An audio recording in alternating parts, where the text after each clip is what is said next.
Hello, assalamu alaikum everybody. Hope you're all safe, sound, and healthy. And we're back, or I'm back, because I think this needs to be said. The death of the Iranian president and his foreign minister, the Iranian president Ibrahim Raisi and the foreign minister Hussein Amir Abdullah, they both, it's been confirmed that and the first, if you remember, the helicopter was declared missing. Then they said they found the helicopter, but they couldn't find the two people. And now they have finally officially announced their deaths.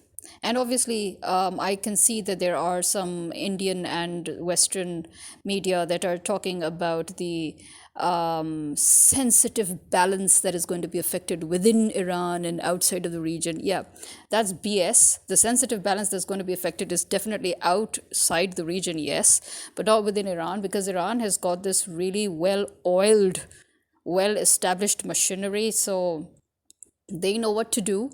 This is why they had already begun the process. Even when they hadn't yet found the bodies, they hadn't yet found, the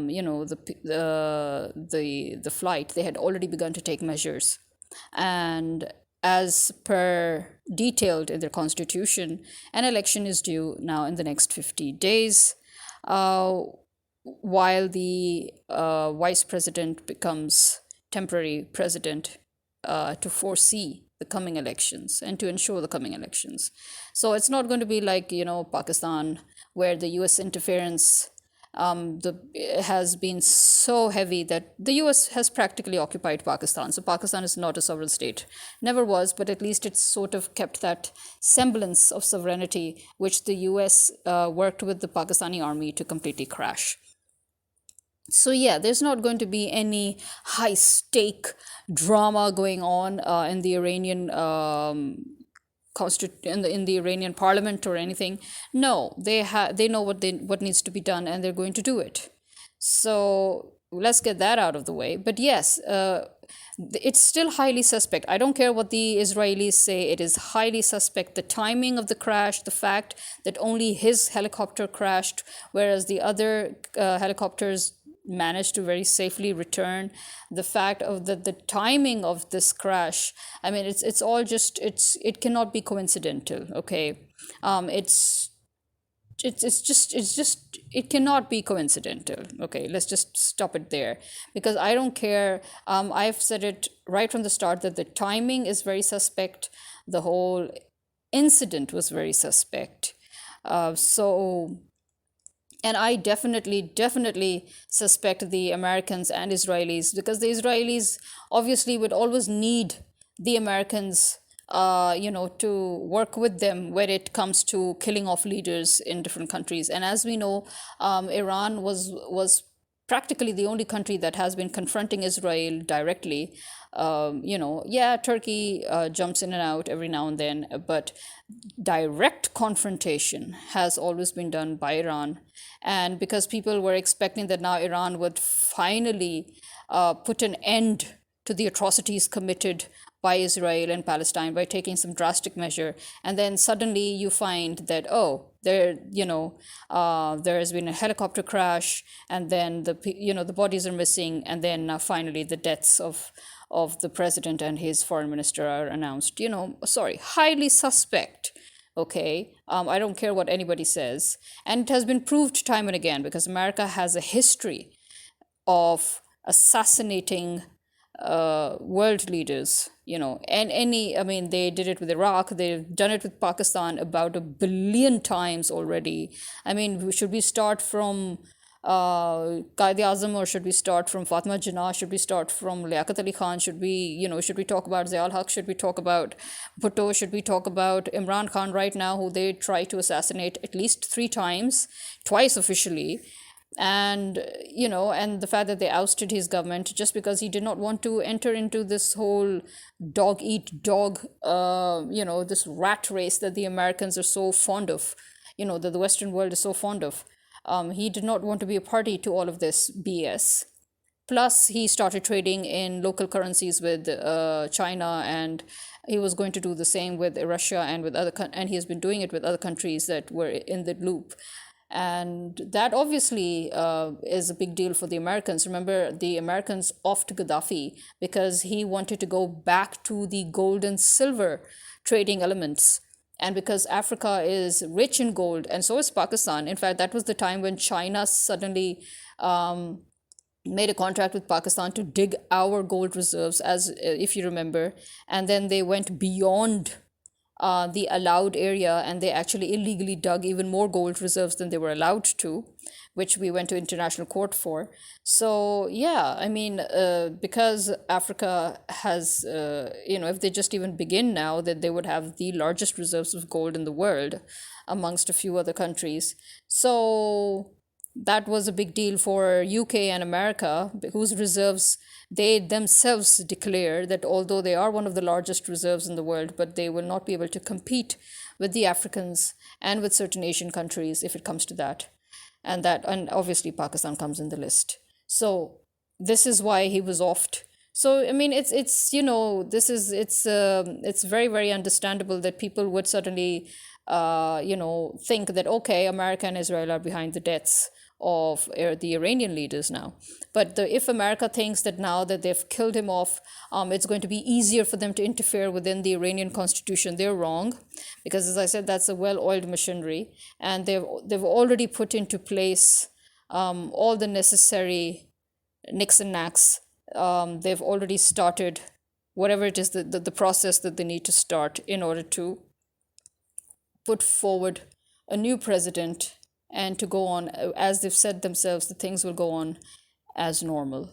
So yeah, I mean, let's see what happens now, because what now we need to understand is that the protest in Israel for the removal of Netanyahu, which they claim is because he failed in the hostages thing, I think that in itself, it makes a mockery.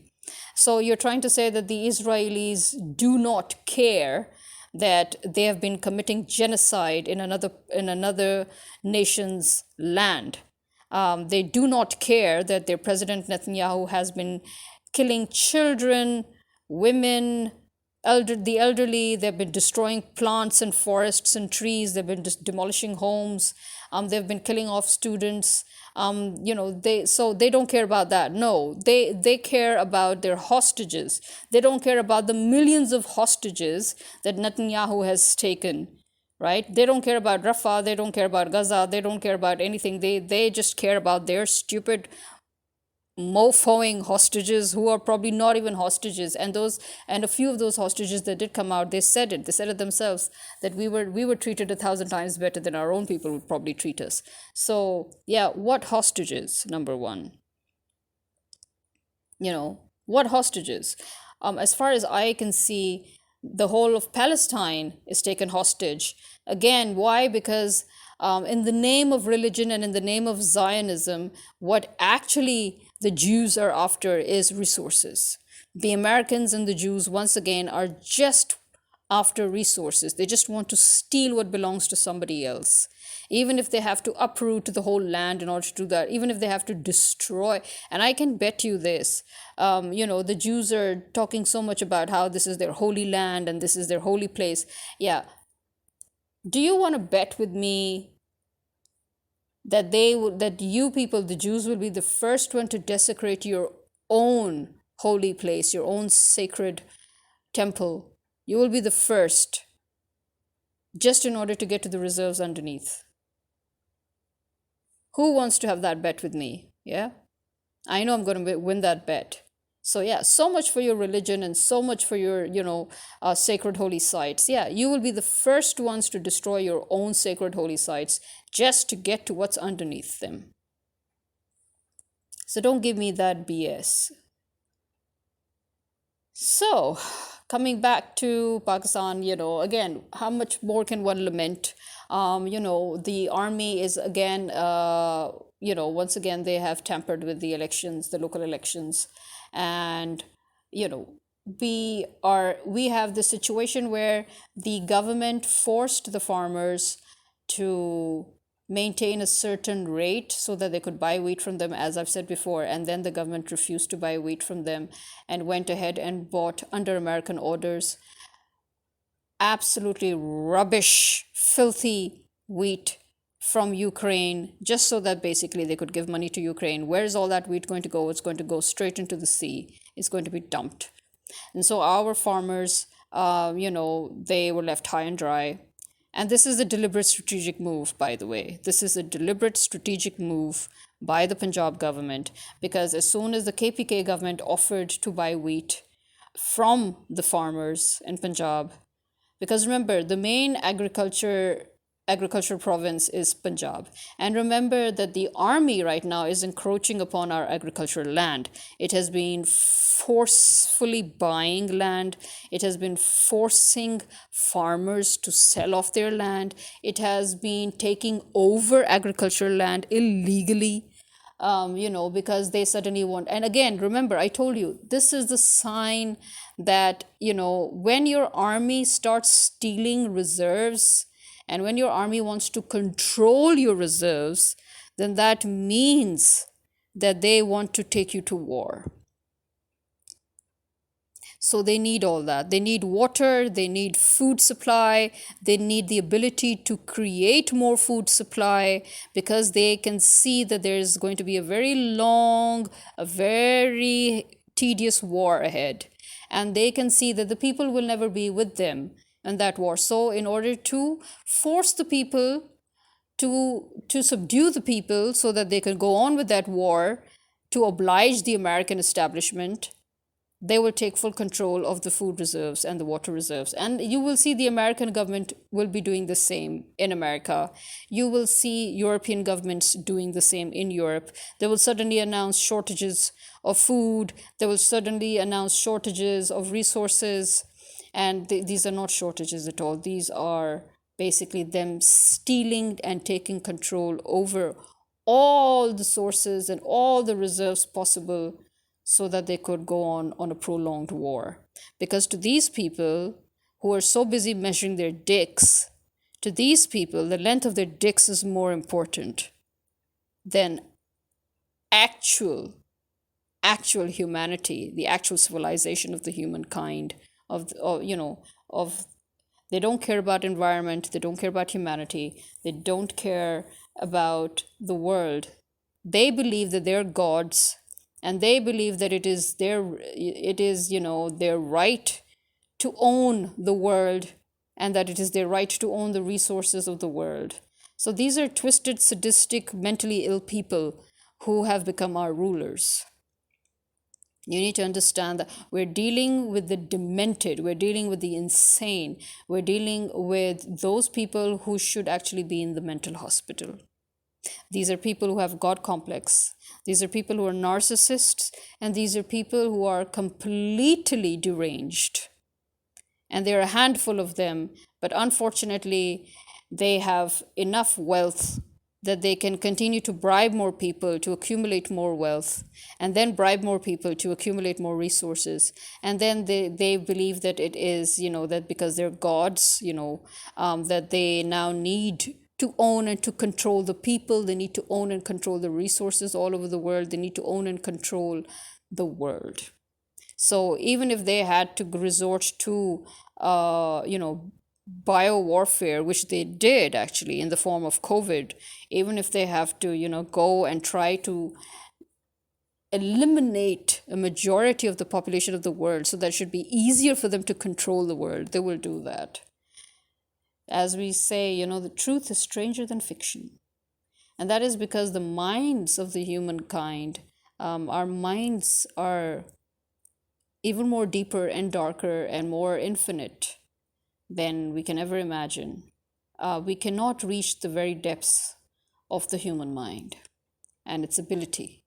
And keeping that in mind, you can understand how difficult it is for people to realize that real people in the real world really can go so far in their insanity to actually do such things, things that you would think are just fictitious, things that you think that are just part of books and movies and futuristic dystopian movies and genres. But no, they actually, remember, we writers, when we write, um, whatever comes into the human mind is something that is possible. If it's not possible, it wouldn't come into your mind. If it's come into your mind, it means it's possible. There is nothing impossible. If it has entered your mind, it means it can be done. So yeah, if it has entered people's minds that they can control the world, or they can control resources, or they can be as rich as God, or blah de blah, then yes, they will sure as hell try anyway. If they fail or not, I mean, that's a different matter whether they fail or not, but they will definitely try. There are people who, in the deepest recesses of their minds, they can be so twisted and so overconfident. And as I said, that's why we call it God complex. They actually feel that they can control everyone and everything around them, and they love to try it. We all, to a certain extent, we all have that in us, that we want to control and manipulate, and we're thrilled to see that we can actually control and manipulate people around us. So the act of brainwashing is as old as man himself. And those people who are so busy brainwashing others, they end up brainwashing themselves to this extent. And that's why they are where they are, and that's why we are where we are. So they've brainwashed themselves into thinking that they can actually rule the whole world. And obviously, it will be possible if the world once again becomes just a piece of land, and the population is literally, countable. So if you have, like how, as I said, originally, there was a lot of land and the population was very less. So if they can go back to that, if they can take the human civilization back to that, where there is a lot of land, a lot of resources, a lot of possibilities of manipulation, control, and very few, a handful number of people, it's easier to control. So yeah, this is not just a conspiracy theory, but this is actually a fact that it has been in the works. It has been a plan for these demented, twisted psychopaths, who, for all that reason, they went ahead and waged the World War I, and then again World War II, and then after World War II they realized that no, they're still not powerful enough, or they still cannot get away unscathed, and that they need to make this time preparations no matter how long it takes. And so, as you can see, almost a century has passed, and they're ready once again. So let's see this time what happens. This time, again, as I said, I already know what happens. But if they have once again fooled themselves and brainwashed themselves into thinking that they will actually get what they want this time around, I think let's just sit back and watch them play the game. Because as I see, I mean, that's the only thing that people seem to be able to do. People, essentially, the humankind, are spectators. There are two kinds of people: those who put on a show and those who watch the show. So majority of the people all over the world, the reason why such lunatics get away with all this madness, the reason why they get away with genocide, the reason why they get away with wars, the reason why they get away with dehumanizing the humankind, is because people are spectators. And people would rather just sit and watch how the play goes than do something.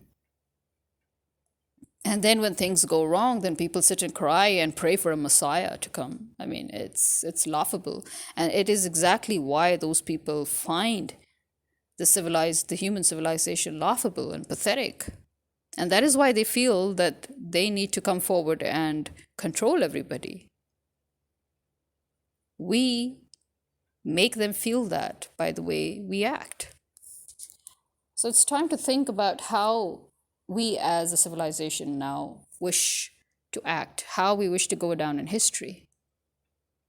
Are we going to let the madmen once again wage war, which they're already doing? And are we just going to sit down and be spectators, or are we actually going to do our part as human beings and stop the madness from spreading? Well, I mean, as I said, I really have no hopes, you can say, or expectations from the Western world, because they're as brainwashed as can be. The Western world has always been on the wrong side of history. So I have no expectations there. But let's see what happens then. This is me signing out.